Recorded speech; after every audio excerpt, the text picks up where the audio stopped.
Katie Did It says, can you share ideas on how Catholic men can encourage lukewarm or lapsed Catholic men to step up and be men of faith, leading their families? That's a good follow-up question. How Catholic men, can you read it one more time?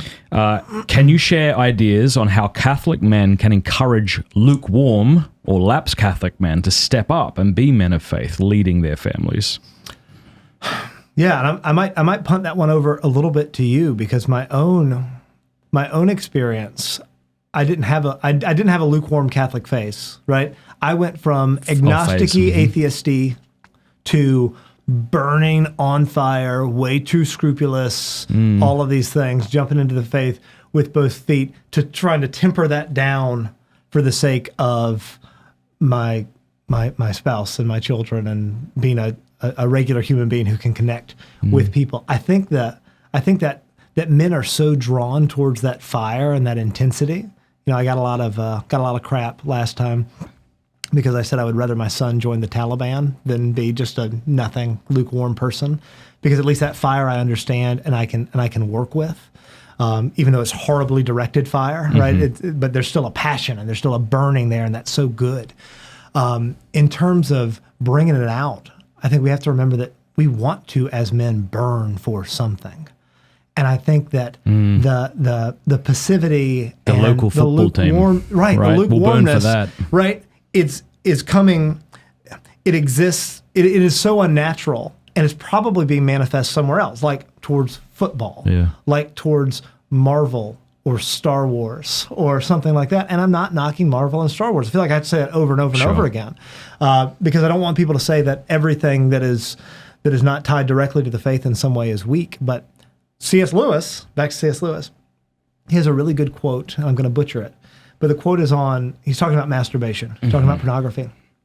And what he's saying about it is that we're all born in these prisons of ourselves. You know this quote? Yeah, I do. And we're destined masturbation to come out points us more and more inwardly. He says it retards the process of our coming out. Because becoming a man is coming out of yourself for the sake of other things. And in the way that pornography does that to our sexuality, I feel like an overemphasis on football or an overemphasis on certain action movies or comic book movies or whatever it is, what you're doing, whereas pornography, you're watching other people have sex, right? You're watching this good part of you, this desire for connection, this desire for love, this desire for physical intimacy is being directed right back in you while you watch somebody else do this good thing, but perversely, right?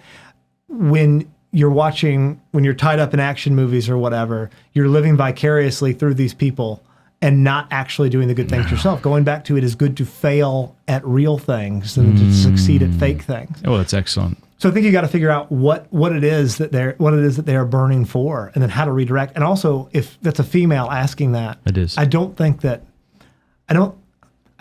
women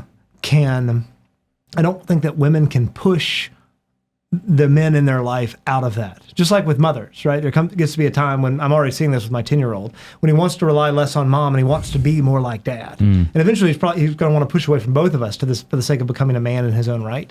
I think good men and getting good men in their lives, not as children, because it's not infantilizing. I need good men in my life. I said this earlier today. Yeah. When I saw you, right, outside of St. Luke's Catholic Church in Dahlonega, Georgia, 10 years ago or whatever, I was attracted to you, not romantically, not sexually attracted to you. You're a good-looking guy. Well, this is you go. You finish your point, and then I'll... No, but I was attracted to that because we are attracted to members of the same sex in a way that we want to be friends with them and we want connections with real, strong, good people. So putting real, strong, good men in their life. Well, just like this transgenderism movement kind of flattens out our interesting personalities such that a man can only like traditionally manly things and a woman can only like traditional female things. It's like the gay movement makes it uncomfortable to say, of course men should be attracted to each other. Right. Like, why else would you be a friend if you weren't attracted to somebody? Right. I think the other kind of ingredient for good friendships is that the two men have to respect each other, even for different reasons, where it's like,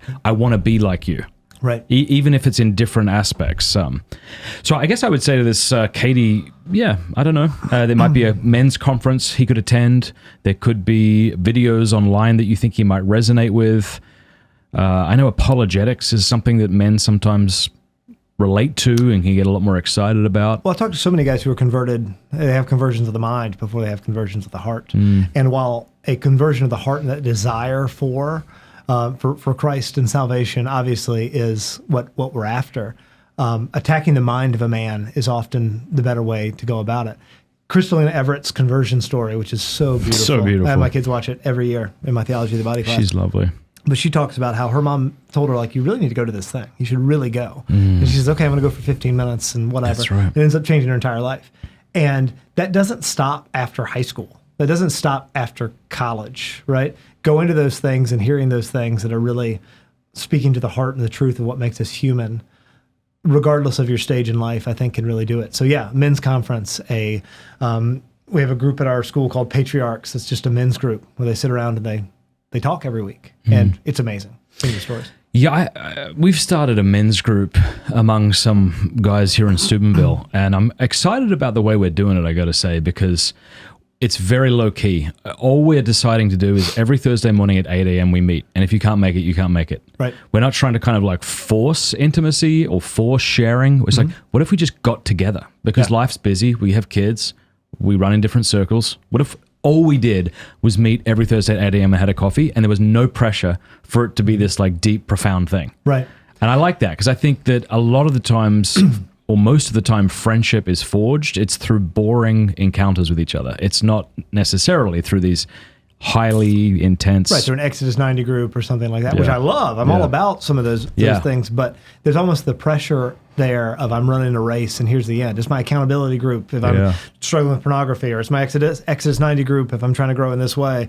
And it's almost, I went to a talk not too long ago called Goals Are for Losers. That was the name of the talk.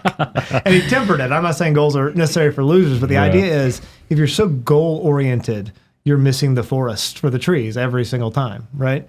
Or I guess you're missing the trees for the forest. And you're missing those real mundane moments that are beautiful and much more impactful than the end game, the thing that you're trying to achieve. Thank you very much for watching that clip. Before you go, do us a favor, click like, click subscribe, and if this really meant something to you, help us out by sharing it.